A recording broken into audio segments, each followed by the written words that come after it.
ओम सदाशिवसमारंभां शंकराचार्यमध्यमाम् अस्मदाचार्यपर्यन्तां वन्दे गुरुपरम्पराम्. So we are seeing those qualities, right?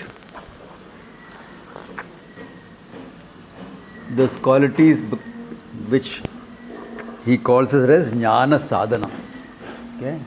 Those qualities which help you not only gain this knowledge, but gain a certain rootedness, a nishtha in this knowledge. Okay?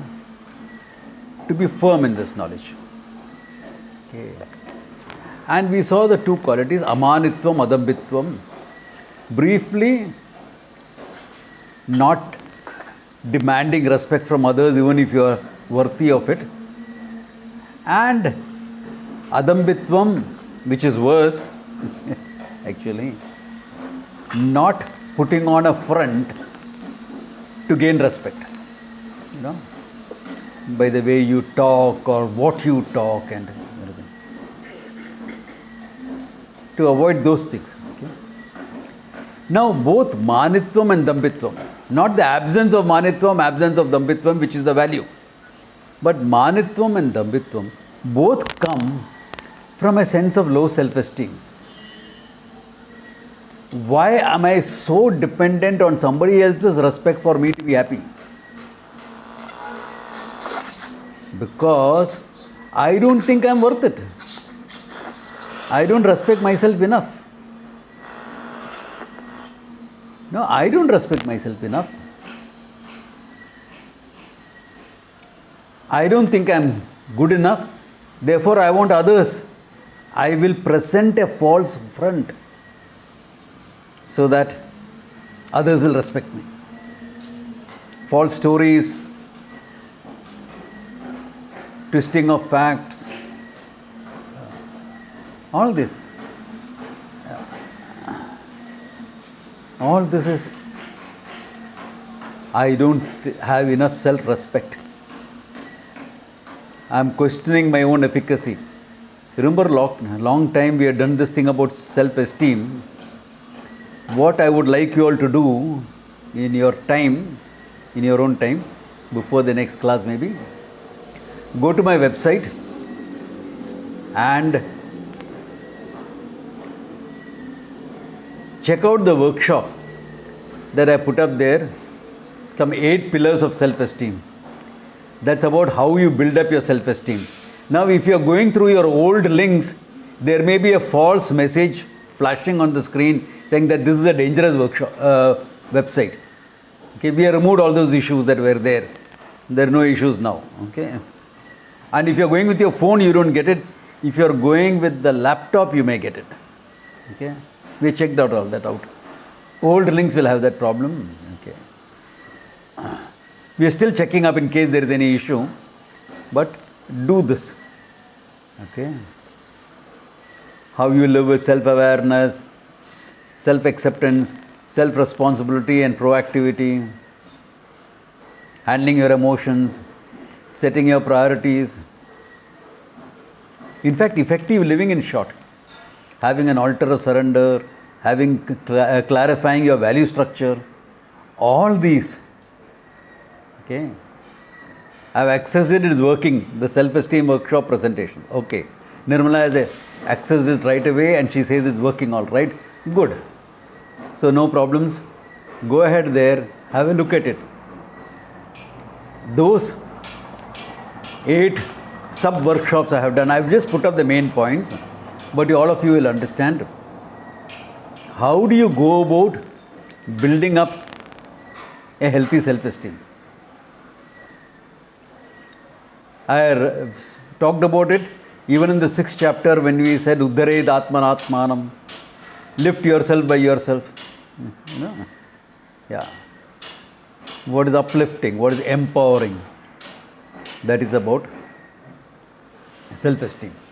Genuine empowerment does not come as a gimmick, does not come as a legislation, does not come as making laws. Okay. That comes from within, what you do, how you develop it. And it's only if someone with a healthy self-esteem that can really try for moksha. Why? If you say I am nothing, I am useless, oh Lord, you are everything, I am useless, I am nothing, and I am trying to make you understand you are everything, and you keep insisting on saying you are nothing, kaisa ho jayega? We are working at cross purposes. The healthy self-esteem, some maturity, some effectiveness, some clarity of thinking, all that. So go on that. If there is any doubt, we can check that up. Okay, I would have given you that link last time itself. I would have mentioned it, but I didn't because there were some issues with the website that we are working on. Okay, now that's all fine. Okay. Okay.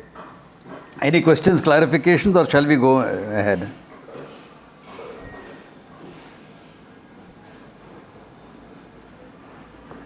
Clear about it? Okay. Then let's take the name. Amanitvam, adambitvam, ahimsa.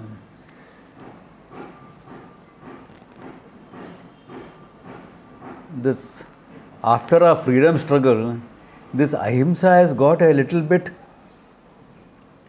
overdone.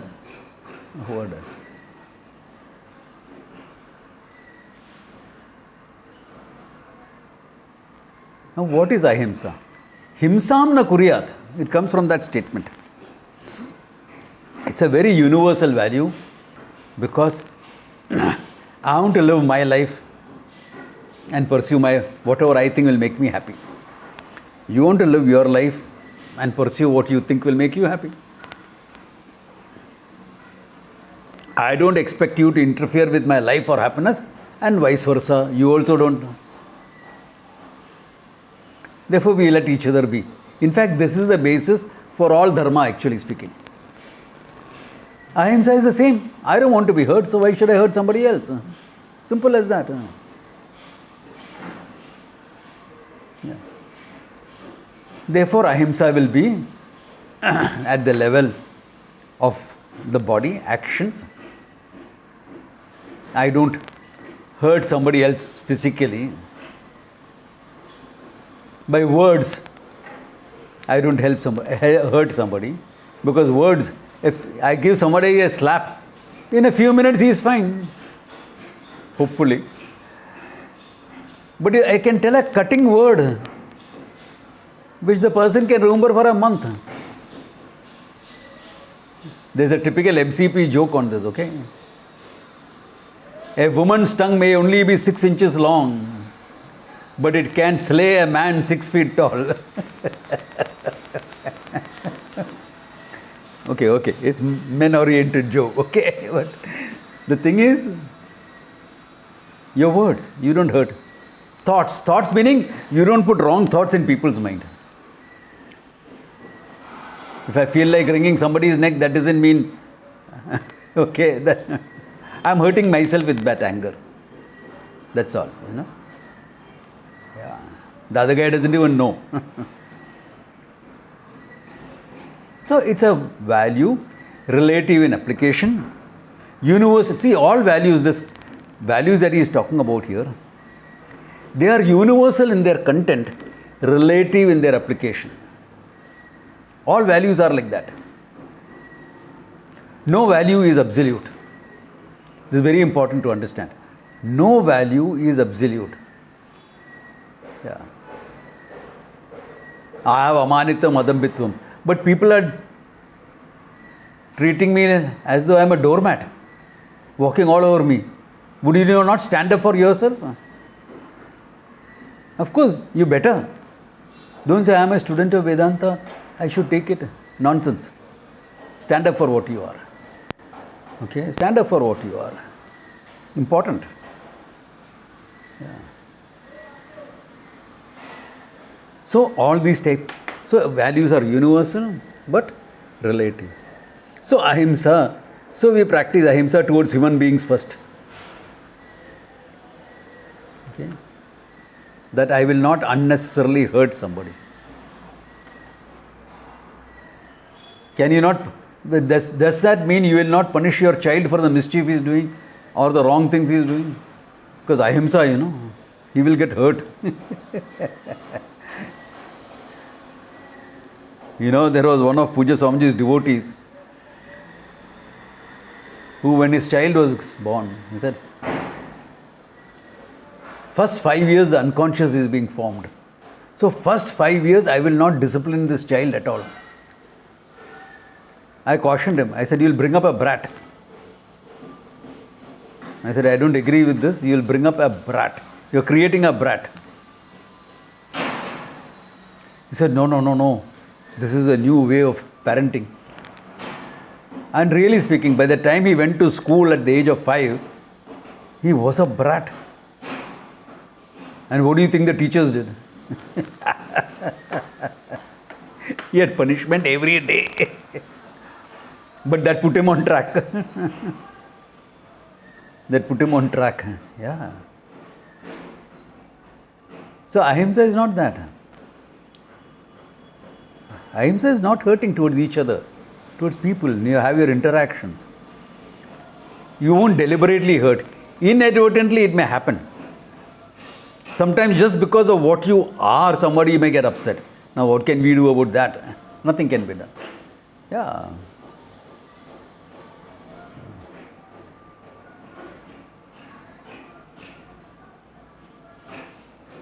It's like a parent telling the child, if you marry that girl, I will get very upset. Or if you don't get married, I will be very upset. Then I would never have become a monk. I would never have become a sannyasi. So many people were upset. My parents, my uncles, my aunties, my this thing, all get married. If you want to get married, you get married. I don't want to get married, I don't get married. I am leading my life. One needs to be assertive enough to stand up on that, for that, okay? That is all within ahimsa only. Yeah.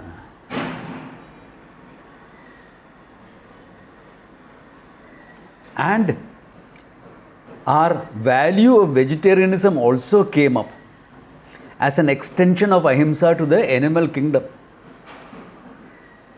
Yeah. It's an extension. First you have it with human beings, then we will talk about vegetarianism. Human beings first. Develop the value of ahimsa with human beings, then if you want to extend it to animal life, like I was a meat eater long ago.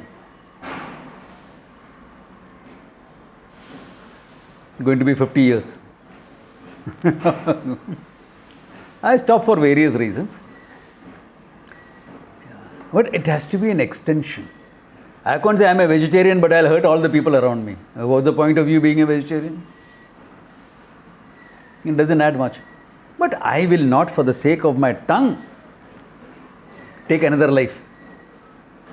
Now, vegetables also have life, yes, but you cause the minimum damage. When you pluck a few ladies' fingers, the whole plant doesn't die. But when you kill a goat, the goat dies. When you have to get 1 pound of meat, the whole goat has to be killed. Whereas if you want to get 1 pound of ladies' fingers, you don't have to kill the plant. Big difference in that. Okay. So the value is limited. Life lives on life, so you can't avoid unless you develop the ability of photosynthesis, like a plant, and look at the sun and breathe in the oxygen and develop your own food. You have to live on something else. Okay. But people quote this, ahimsa paramo dharma. Forgetting the second half of that verse, dharmo himsas tataivacha. For the sake of dharma, himsa is also should be taken as adharma or paramo dharma. It's important to understand that, because otherwise how will a soldier who is a student of Vedanta practice ahimsa? Come on, his life involves killing.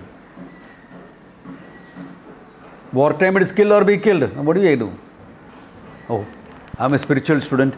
I will lay down my arms, let the enemy kill me.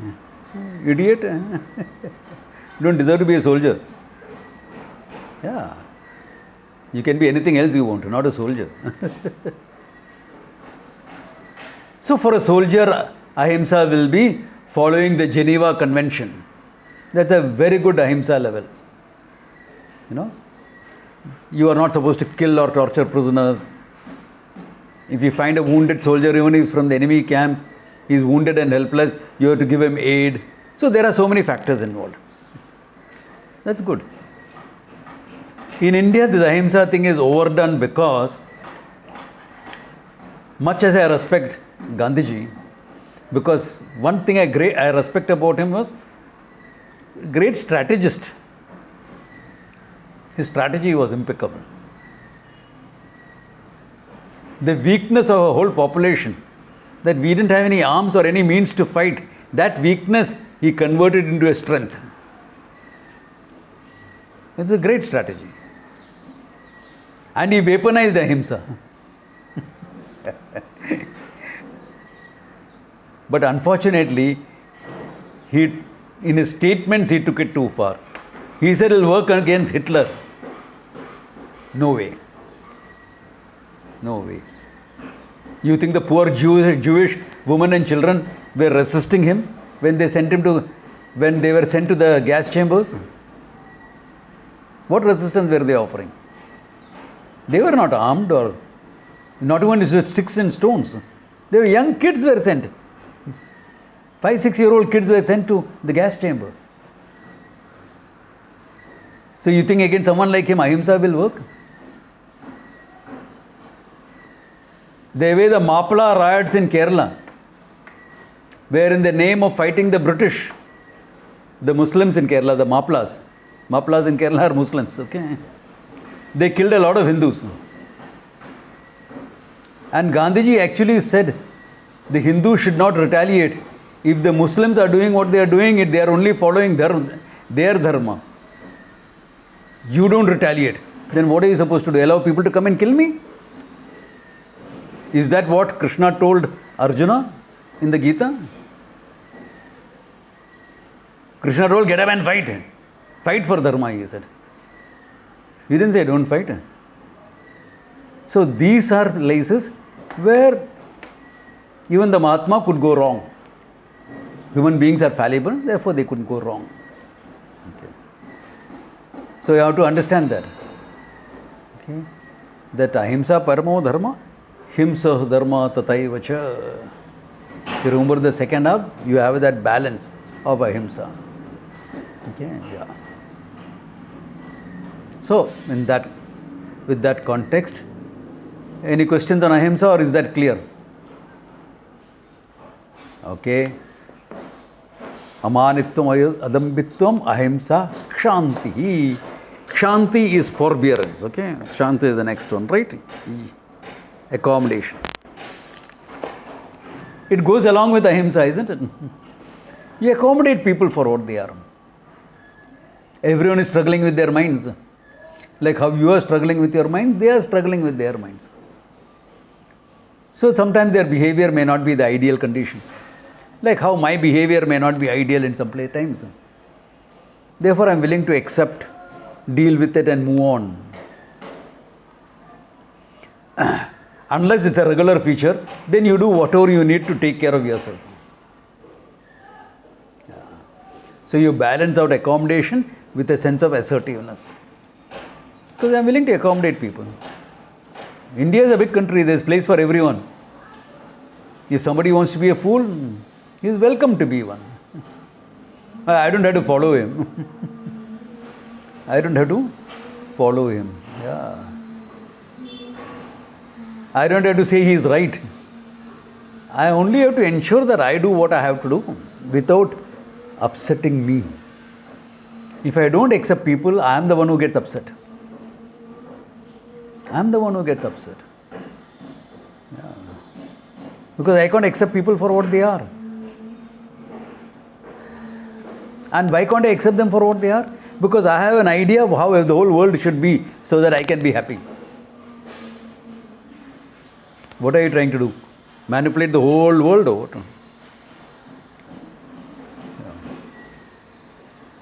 Yeah. You know, Somni is conducting a workshop today morning. Okay. For some foreign university, a course on dharma. So she was talking about dharma in different areas and broke them all into a discussion group. Okay. And then you come back and the big sharing in the bigger group. So one group was only full of men, 5-6 men. And there everyone was lamenting how after marriage they lost their freedom.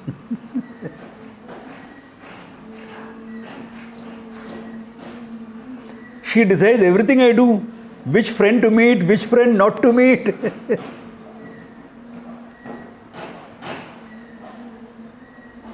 She went out and bought me pajamas and said, you wear this pajamas when you go to sleep. I was happy with my pajamas.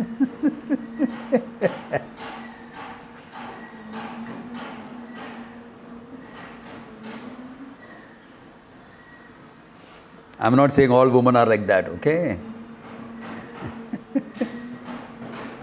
But maybe interesting to see if we have some of those traits.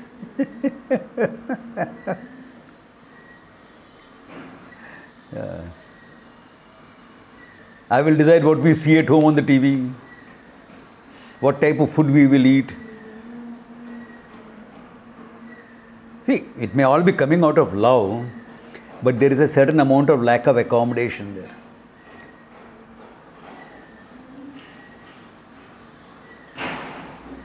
But Swamiji is a grown-up and he's reading Superman comics. So he's in touch with the child in him, na? So what if he's reading Superman comics? Can't you read some literature? You read it, na? You read. Let him read Superman comics if he wants to. What is the problem in it? Unless he thinks he is a Superman, then there can be a problem.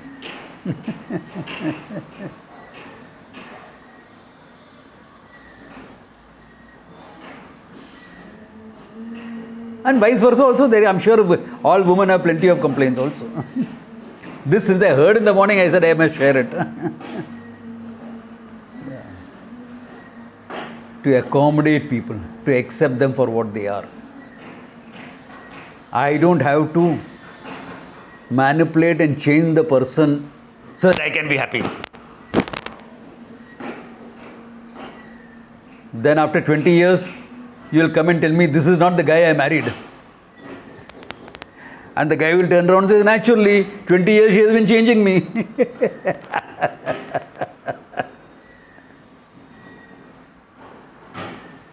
Usually I speak from the woman's perspective. For a change, I thought, let me speak from the man's perspective. Yeah.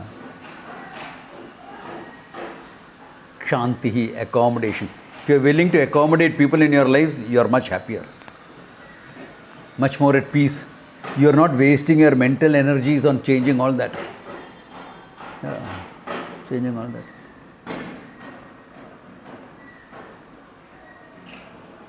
Like the other day, one of my students' friend rang me up.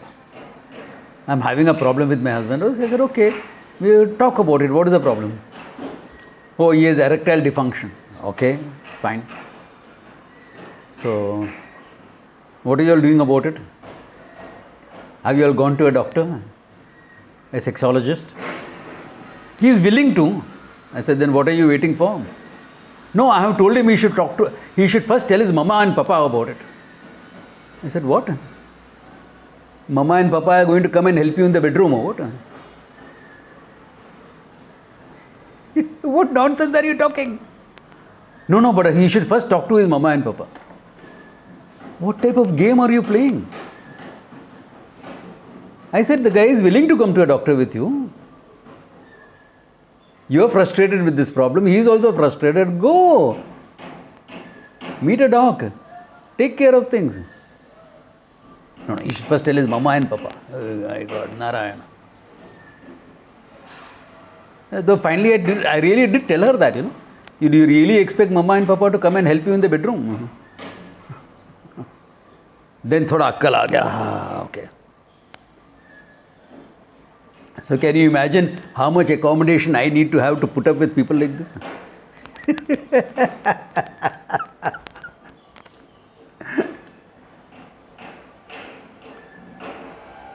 I laugh, I make a joke out of it. Yeah. I'm sure the story is not over. They'll come back and talk to me again next week. They will, I know that. It's not going to get over that easy. Unless they learn to accommodate each other, it's not going to get over. And if they do, the problem can be solved very soon with a little bit of medical help.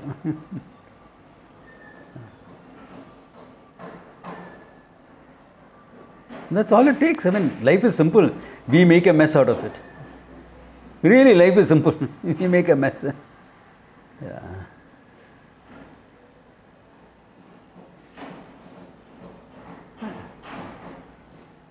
But Swamiji, you have a very unfriendly neighbor. I know. Unfriendly. So, good, no? Why? He leaves me alone. Achha. Doesn't interfere with anything I do. It's very good, no? What if we had a nosy neighbor? You want to see who's coming, who's going? That'll be worse, isn't it? Accommodate people for what they are. Yeah. Kshanti.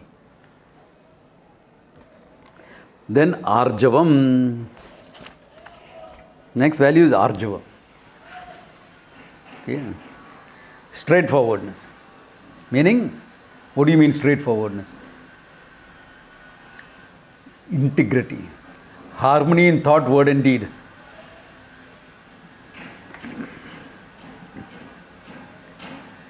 What you do is what you say. What you say is in harmony with your thoughts. Everything that you think need not be said, but whatever you say should be in harmony with your thoughts. There are certain things you need not say. Hey, I think you're a fool. Is there a need to say that? There's no need to say that. But you can't be going around telling he's a very intelligent man when you think he's an idiot.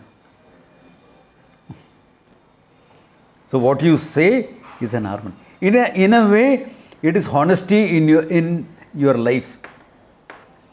It's about honesty in your life, integrity in your life. You are an integrated person. Thought, word, deed is fixed. One second, I just want to check up something.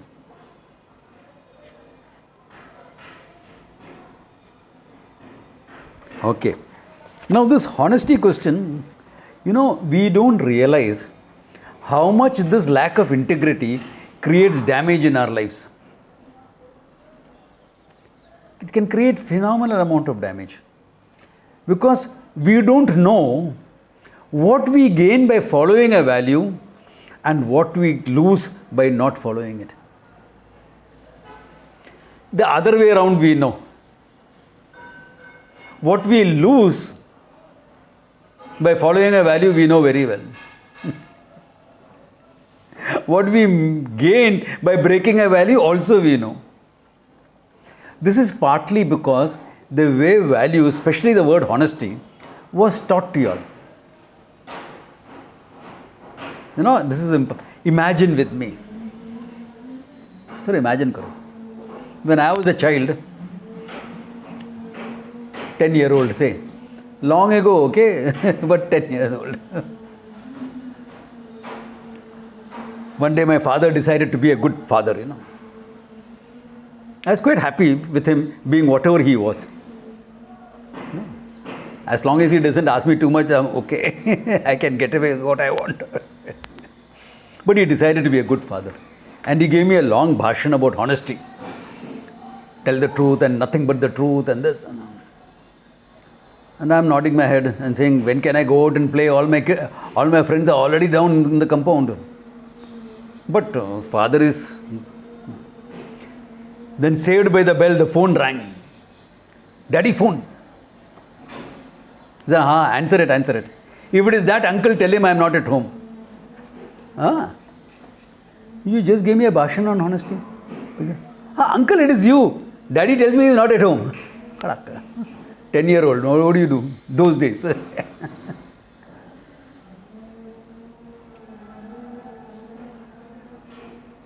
Now what is the lesson he tried to teach me?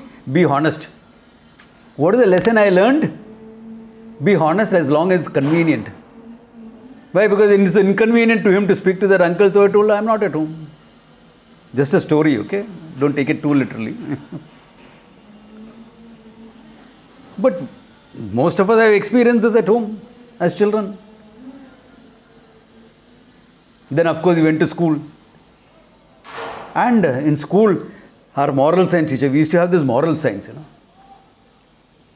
And the moral science teacher was more creative. She was modern education and all that. She had some ideas of. So she told me a story.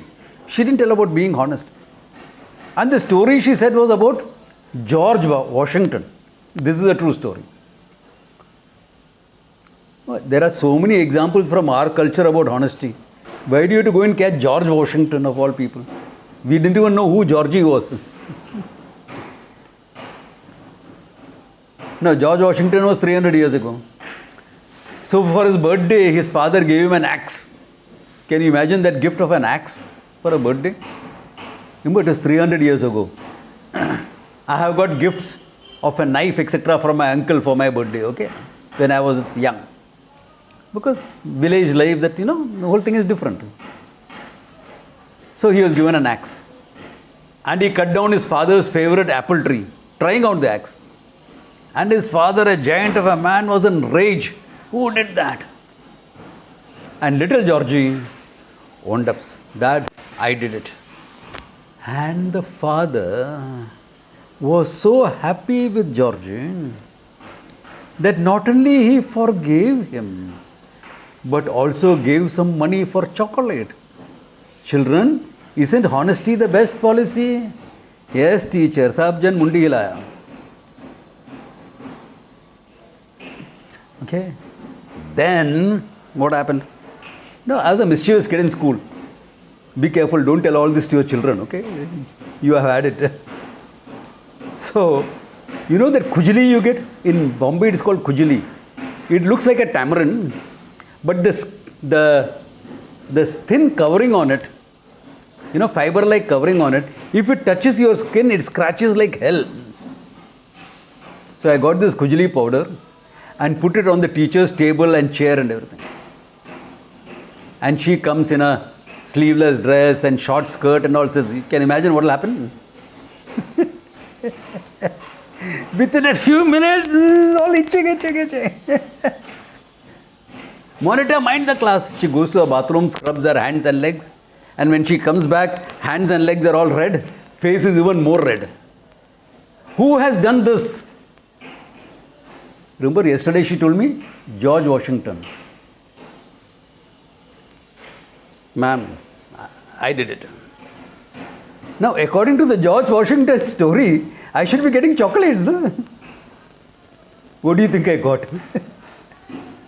I was yelled at and punished by her. I was taken to the principal and it took all my negotiating skills as a 10-year-old to let it be settled there, not go to my parents. Hey, honesty, best policy, tell it to the birds, not to me. 10-year-old, I learned that. This is how we are taught values. Variations will be there. I am just making it fun. There will be variations, but all of us learned like this.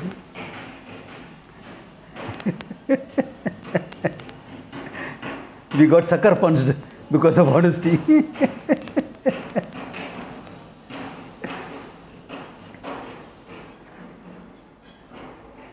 Now, as against this, let us understand how we understood the value of money, for example. That starts even earlier. I must have in about 1.5, 2 years. Most or even crawling all over the place. Okay? It's half walking, half crawling. And I used to love playing with all those magazines and everything. And sometimes they would tear. Now what to do? But my parents were very indulgent. Let him play, let him play. Probably he's developing an interest for scholarship. These are thoughts there in the country. One generation back in Nepal, how they decided the what carrier the child should have. So when the child could crawl, they would keep a book, a pen and a cookery. And the child, they would see which the child is going in for. If the child is going for a book, put him into academics. If the child is going for the pen, make him a journalist. If the child is going for the cookery, army mein bharti karo. Put him into the army. I'm not joking. I met army officers who told me this. This is how we became army officers. There is some truth in it also, because your samskaras, what you are born with, is coming out. Anyway, that apart. So I used to play with this. One day, I saw a piece of paper sticking out of this thing that my father puts into his pocket before he goes out. And some nice colored paper was sticking out of it. Paper, what is it? Something for me to play with, na? I made a grab for it. But this time, my father's reaction is different. He is not indulgently smiling. He's saying, oh, money, and he pulls the money out of my hand and gives me a magazine. Here, play with it. I said, yeah, keep your money. This magazine is much more colorful. But then I look at him. I say, hey, this reaction is different. The wallet is lying there. So I make a grab for it again. Predictable reaction. Oh, money. That day I learned a big lesson. I'm barely 2, but I learned a big lesson. What? There is this colored paper called money. It belongs to my father. You grab it, he will react. That's all I learned, but big lesson. Then the next day, my mother went out shopping. I tagged along. Tagged along means I got carried along. Because where will they leave me? Nuclear family in Bombay. So, time. And when I went to that shop, I said, wow, this must be heaven. Chocolates, candies, sweets, all over the place. And there's an oily looking man standing there. Hey, give me some. Nobody told you how to share. Give me some. And the man is saying, ha beta, but looking at mom. So looking at mom, why is he looking at mom? I am doing the asking. I want the chocolate, not her. So I also tell my mom, I want that. So my mother says, yeah, Cadbury de unko. So the Cadbury comes to me, and you remember that piece of paper yesterday? That piece of paper goes across. That is interesting. Forget it. Chocolate. Then I wanted a toy. The toy came here. That piece of paper went there. My parents wanted to pick up a t-shirt for me. I'm happy with the chocolate on my t-shirt. No problems. But they are not. They have to go and meet the in-laws. So the t-shirt came here. That piece of paper went there. Big learning. Money buys the good things in life. 2-year-old. 2-year-old, I have learned that money buys the goodies of life. Before I leave school, I know what all money can buy. It can buy friends, it can buy toys, it can buy girlfriends, it can buy question papers. It can buy a lot of things. What is it when money can buy? Tuition teachers, question papers, importance, everything.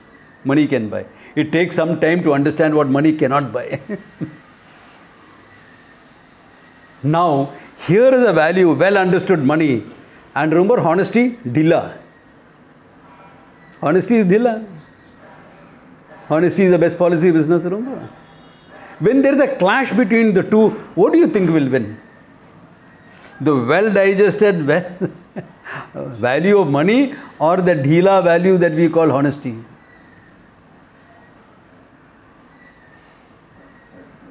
I am not surprised at the level of corruption in this country. I am surprised at the level of honesty. Really. Most of us are predominantly honest, isn't it? We tell our white lies. Yes, yes, I know. We all do. But most of us are predominantly honest. Most of the people are predominantly honest. Honesty still makes news. Dishonesty still makes news. The most corrupt party is trying to accuse the ruling party for corruption in the Rafale deal. It still makes news. You know, when I start getting worried for this country, when I find a headline, honest minister found. In this deal, there were no kickbacks. Honesty is making news. Oh my God, dangerous. Why? What makes news? The unusual makes news. Anyone who isn't a journalism. Dog bites man is not news. Why? That's common. Dogs are meant to bite. Man bites dog. That'll become news, all right. Man bit a dog to death. Wow, that'll make headlines. Man bit a snake to death. It'll make headlines. Man died of snake bite. So what Bidan you say? It's common. Are you getting the idea? So when we will become naturally honest and have that integrity, we'll have that integrity when we know what we gain by being honest and what we lose by being dishonest. Now I can talk a lot. Standpoint of your personal life, how trust etc. is built up by honesty. I want you all to think about it. I can talk at the corporate level, how good ethics is good business. Yeah. In fact, Indian companies don't become multinationals because ethics are missing. Because we have got so used to cheating on tax, this, that, etc. because we are ruled by a foreign government. So that we don't want to pay tax to them. And then after we got independence, the maximum tax slab was 90%. That means if you are getting 10,000 rupees, on that 10,000 rupees you will get only 1,000 rupees. 90% will go to the government. Who wants to pay such levels of tax? People became corrupt. The so-called socialist communist policies encouraged corruption. We think communism, there is no corruption. Go to China, you will see how much corruption is there. I have my friends doing business there. They tell me horror stories.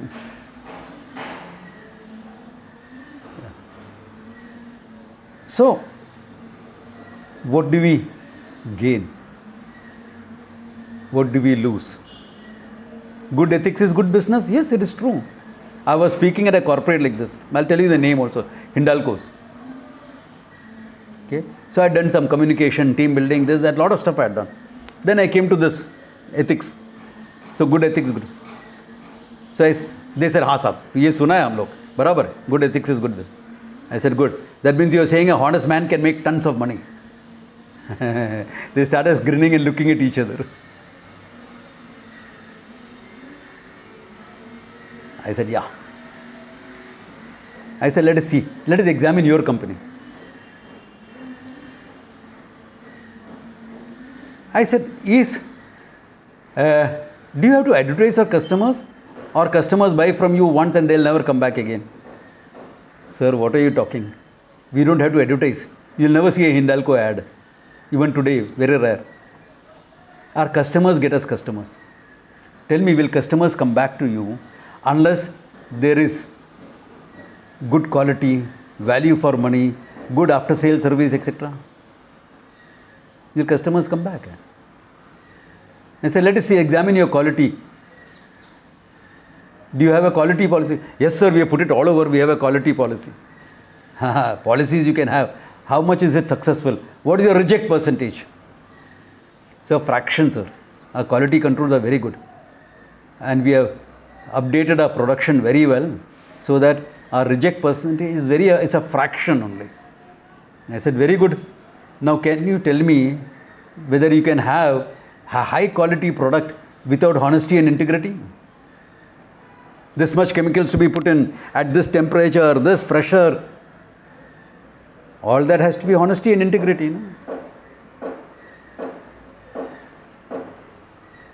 I said, what is your turnover rate as far as employees are concerned? So we have three generations working for us. That means your internal people you are taking care of very well. There's care, loyalty, etc. to your internally, also to your people. All these are values or not values? And this was 20 years, more than 20 years ago. I said, are you all making profit? Yes, sir. Our profit, this 1,000 crores this year.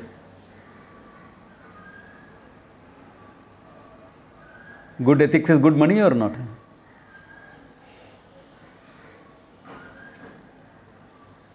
But long term.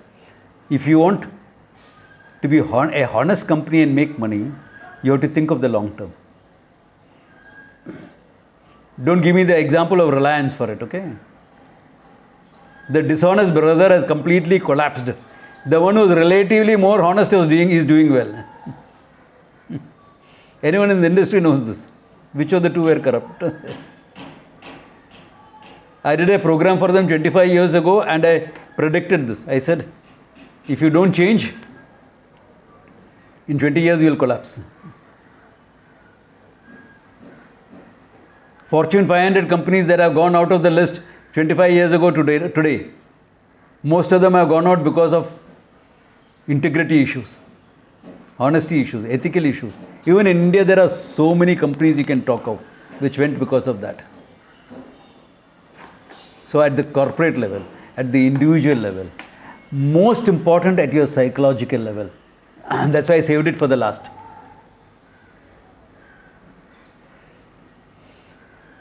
You know, if you are a person of integrity, you don't require much money to enjoy a thing. You can enjoy a vada pav on the streets of Bombay and really enjoy it because you are totally focused. Mind is there. Arey, maja aaya vada pav kha ke. Street food.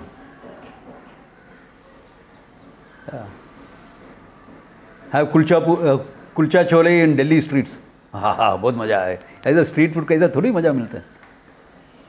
Gunjan, what is the latest in street food in Delhi? A long time since I've been there. Still the same. Huh? More or less the same? Yeah. Chole and samosa and... Pula bhatura, golpappi, Okay. And in this season, gajar halwa, of course. amazing. Yes. No, you simple thing costing 10, 15, 20 bucks, you can enjoy it. Why? Because your mind is there, na. Whereas you have lots of money, but you have made it by all this dishonesty, etc. Your mind is not there. You go to a fancy restaurant, order a fancy meal, first spoon you tasted, after that your mind has gone here and there, and after some time you realize the table is empty and your belt is tight, you must have eaten.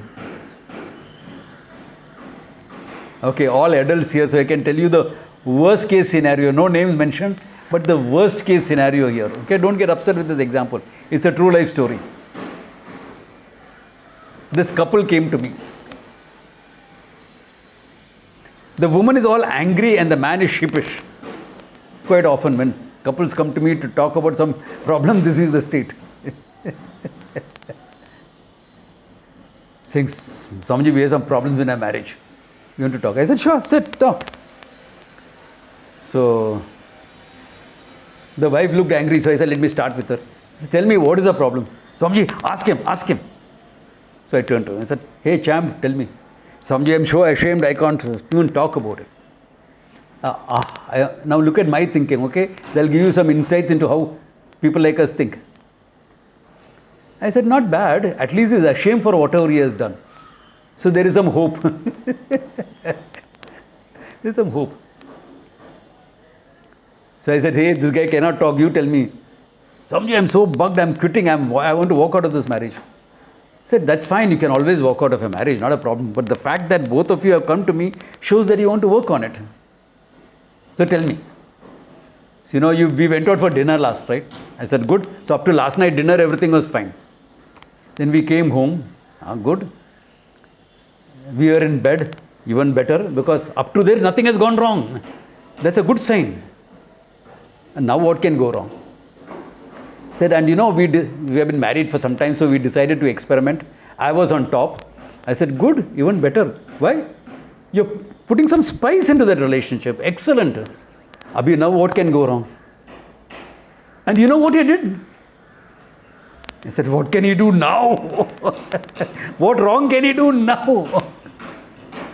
The champ, what did you do? He is putting his head down and sitting there.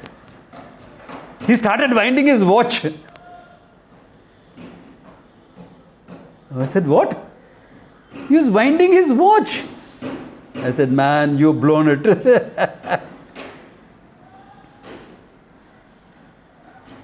This is a true story. It happened some long time back. I think some of the older students will remember I told the same story when I did it for them. Okay. I said, yeah. You know, but the problem is not you. It is not because of you he is winding the watch. The problem is him. He said, yeah, Swamiji, the problem is him. I said, you remember one trait with your husband? What? That he bluffs a lot. He is always fooling and bluffing and lying. Yeah. So much now I don't come to believe anything he says. That is the problem. Instead of being focused on that, suddenly his mind took him elsewhere. How can your mind wander when you have a wonderful woman next to you? I don't understand that. Yeah. But his did. Because lack of integrity. The body, the words, the thoughts are not in harmony. Worst case scenario.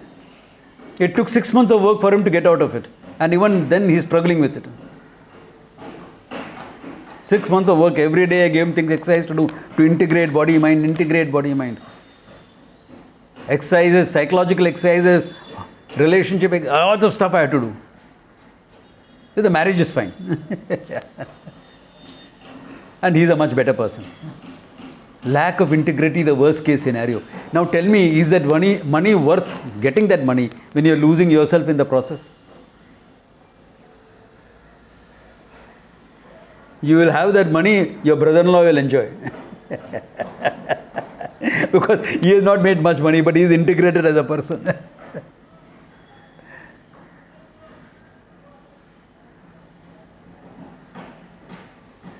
So the greatest gain, apart from relationship, profit, money, long-term building up, reputation, trust, all that apart, is your psychological gain.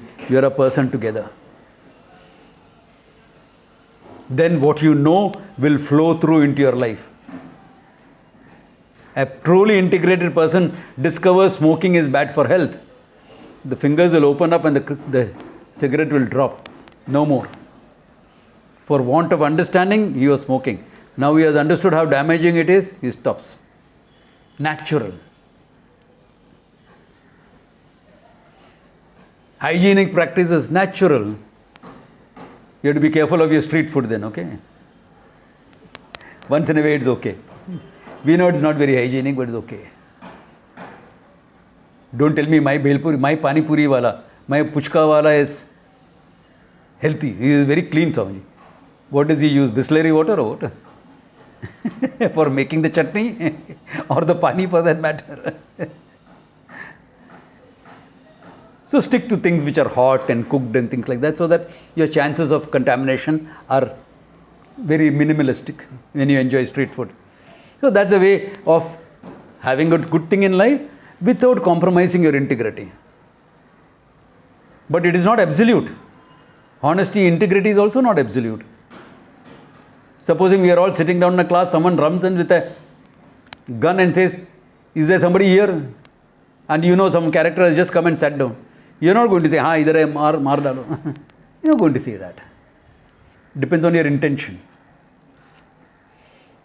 I have told you the story about my looking after that hospital also, remember? This guy comes to the hospital, he's having a heart attack. So we rush him to the ICU. Okay, whatever rudimentary ICU we had that time. And we are pushing in all the drugs, etc., so that heart attack is aborted. And the nurse walks in with a sheet of papers because we had drawn blood immediately and it has gone for an emergency check-up to see what is high, what is not high, etc. And the guy from the hospital bed, ICU bed, weak and things like that, saying, Doctor Sahab, वो biopsy report गया हफ्ता Last week biopsy report, how is it? So the doctor flips the pages and he comes to the biopsy report and he doesn't say anything, just hands it over to me. I'm supposed to handle difficult things. So I look at it. I saying biopsy. I said, हाँ ये cholesterol क्या तेरा 800 है, क्या कहता है, घी पीते क्या रोज क्या ऑयल पीते हैं? So I kept saying, then I see the biopsy report. Non-Hodgkin's lymphoma, grade 2. It's cancerous. So what am I going to tell them? हाँ, cancer है तेरे को. If he just stopped, aborted a heart attack, he will collapse right there, in my opinion. Then I look at the doctor and raise an eyebrow slightly. May not be able to see it on the screen. And the doctor just says, he also doesn't think he should be told. So I close the file. ऐसे यार कुछ problem नहीं है, दिल के दौरा पड़ा है, heart attack, we'll take care of that first. He relaxes up. The BP drops another 5 points. I say, good. Then I go out. His wife and brother is standing outside. कैसा है? I said, peep in and see. Don't talk to him and disturb him. Just peep in. So they peep in, came out. हाँ, अभी थोड़ा colour आ गया है, अच्छा लगता है. Now come. So I take him to my room and say, this is the issue. I keep the patient informed. Now look at it. Really speaking, I have broken the right of patients to know. I have broken that. Patients have a right to information. I have broken that. What is my intention? To save his life. But I protect myself by telling his family, his next of kin as we call it. हो फिर वो मर जाएगा? नहीं, मर नहीं जाएगा. Non-Hodgkin lymphoma, it will melt away on chemo. So next week we'll start the chemo. Let his heart recover, we'll start. He's still walking around, okay? This was 30 years ago. He's still walking around and very happy. Swami ji, हम आपको राम मोहन भाई बुलाएगा, स्वामी जी नहीं बुलाएगा, आप तो हमारा जान बचा दिया. He still says that. So there is always a limitation to a value. But limitation is not husband telling, I'm not going to tell my wife this. Why? She'll get hurt. Then why did you do it? Believe me, wives are smart, they'll find out. You take her best friend out for dinner, thinking the best friend will keep quiet. It's only dinner. But she'll be the one who will call up and tell your wife, your husband is such a sweet guy, he took me out for dinner. You're really lucky to have him. So they will come to know anyway. So be honest. If you think it'll upset her, don't do it. Yeah. So this is the value of integrity, okay? Thought, word, deed in harmony. So then what you know will flow through. You know about hygiene, it flows through into your life. You know about healthy eating, it flows through. Once in a way you will eat junk, that's okay. Yesterday I went out and had bhel because there was no food at home. I said, instead of making something, let me enjoy bhel puri at Saroj. They make a good bhel puri, okay? That was my dinner. So once in a way you will enjoy junk also. That's okay. Once in a way anything is okay. But basically you live by your knowledge. Then you understand Vedanta, it flows through into your life. You live by that. Freedom is yours for the asking. Okay? Arjavam, this is called. Very important value for life in general, more so for a student of Vedanta. There are more. There is more, but that we will see next class. If another thing you will notice is, in our newsletter, some of the students have been writing about each one of these values in random order. They are not necessarily taking it up in the same order, but in random order they have been writing. So go and have a look at that also. Okay. Have a look at that. About self-esteem, look into the website. And that's fine. Have a happy journey, like, The journey to moksha can easily be happy. Yeah. So good place to stop. 6:33. Okay. So, Om Tat Sat. Have a nice time. Happy Pongal to everyone. Though it's still 2 days after Pongal, but still. Lori, Bhogi, Bihu, what? Okay, all that. Okay. Have fun. Enjoy yourself. Yeah. Thank you, Swamiji. Take- Thank you.